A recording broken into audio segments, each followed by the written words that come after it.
I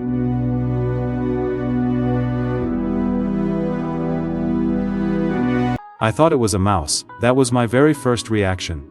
A tiny ball of fur, smaller than my palm, shivering in the corner of a cardboard box. At first glance, even looked like a puppy. No bark, no playful wag of a tail, not even the faintest whimper.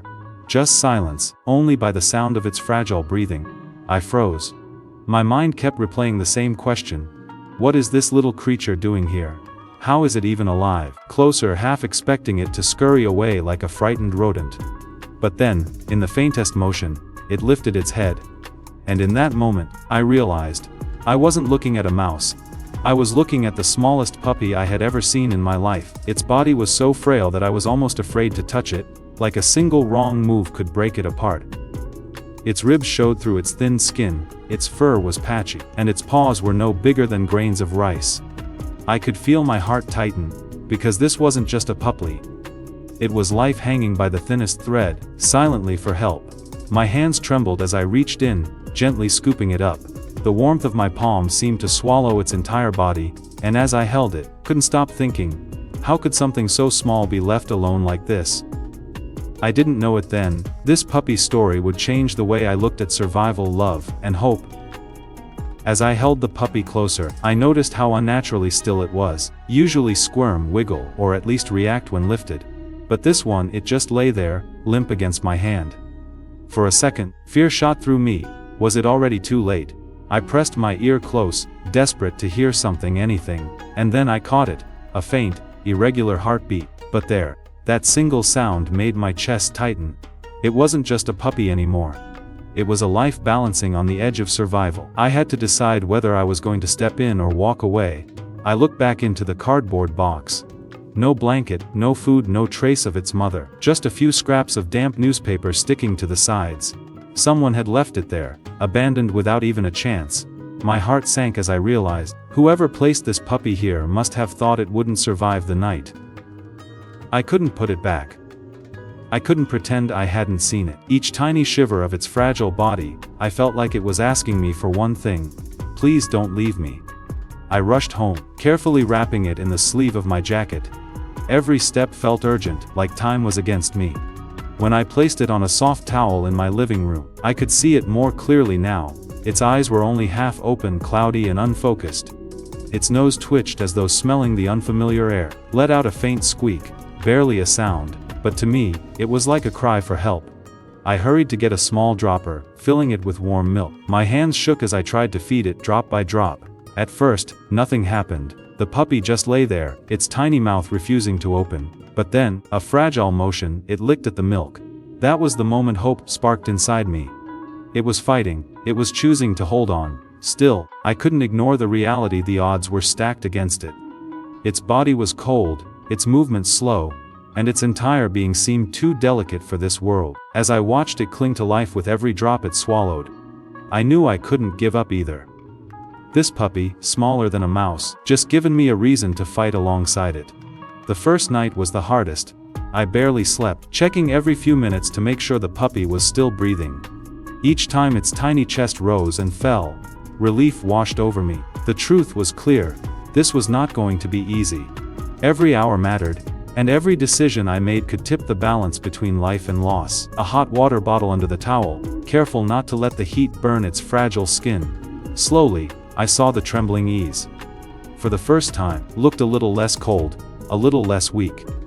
It curled itself against the warmth, and I realized, it wasn't just surviving anymore, finding comfort. By the second day, I noticed something that nearly broke me. As I leaned down to feed it, cloudy half-open eyes tried to follow my movement. It was the faintest attempt, but it was there, a spark of recognition, as though it was slowly realizing I wasn't just a stranger. The milk feedings were still a struggle. Each drop felt like a battle. Sometimes it refused, too tired to move. Sometimes it choked, and my heart would race, terrified I had hurt it. But then came a moment I'll never forget. Third attempt that morning. The puppy clung weakly to the edge of the dropper with its mouth, pulling it closer on its own. It was such a small action, yet it felt monumental. For the first time, it wasn't just me forcing life into it. It was choosing to live. and that choice pulled me deeper. I found myself talking to it, whispering encouragement as if my words alone could keep it alive. "Come on, little one. You're stronger than this. Just hold on." Every time I spoke, its tiny ears twitched. Maybe it didn't understand, maybe it couldn't. But I wanted it to feel that it wasn't alone anymore. Passed in a blur of feeding, warming, and praying. And then, something shifted. On the morning of the 5th day, as I reached for the towel, let out a sound, soft, high-pitched, but undeniably a bark. My breath caught.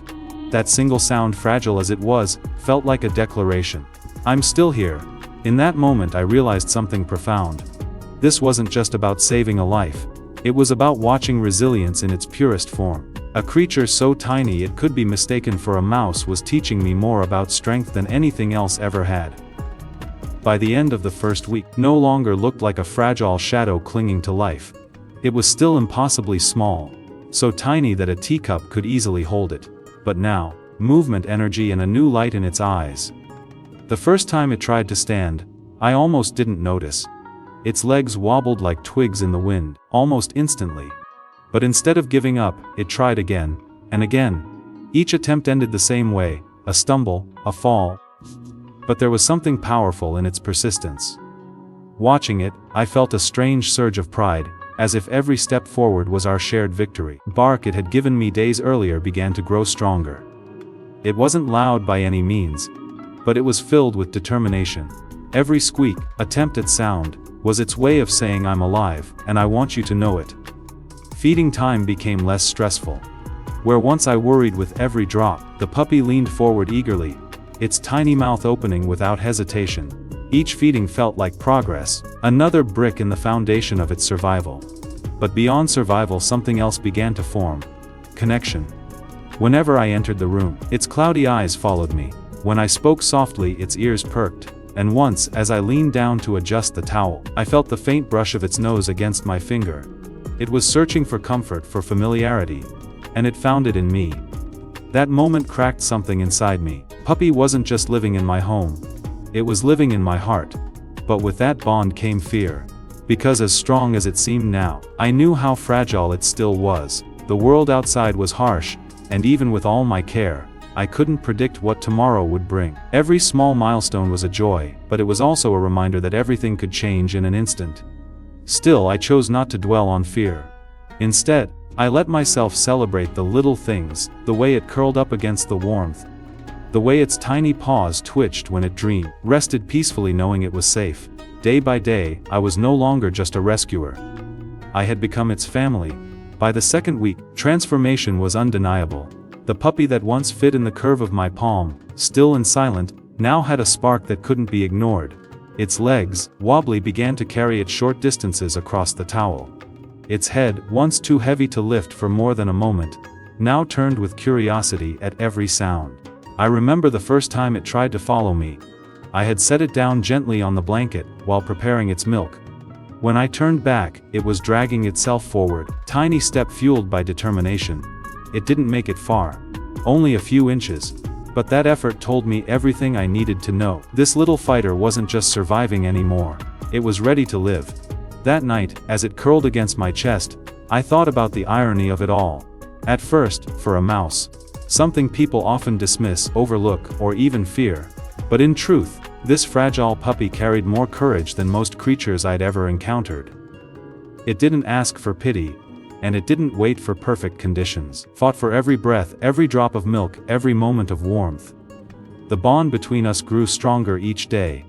Whenever I entered the room, its head would lift, ears twitching, searching for me. Sometimes it made a sound, half whimper, half bark. That was less about calling out and more about reassurance. "You're still here, right?" And every time, I answered, not with words but with presence. But as the puppy grew, so did my responsibility. I couldn't help but wonder, why was it left alone in the first place? Was it the runt of a litter, abandoned because it was too small? Or had someone simply decided it wasn't worth the effort? Those questions haunted me, because the truth was clear: if I hadn't found it, wouldn't be here today. And that realization shifted something in me.